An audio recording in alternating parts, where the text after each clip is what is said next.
Hello, my name is Sagar Sumaria. I'm a holistic sustainability consultant, and I'm the founder of Holistic Economy.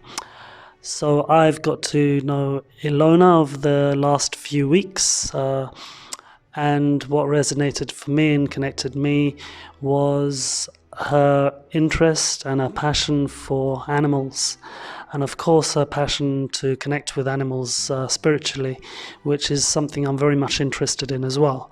So her desire to actually connect people to their specific animal and actually show compassion for these other creatures other than us, that really resonates with me, and I hope to connect with her more in the future so we can do more for these non-human beings.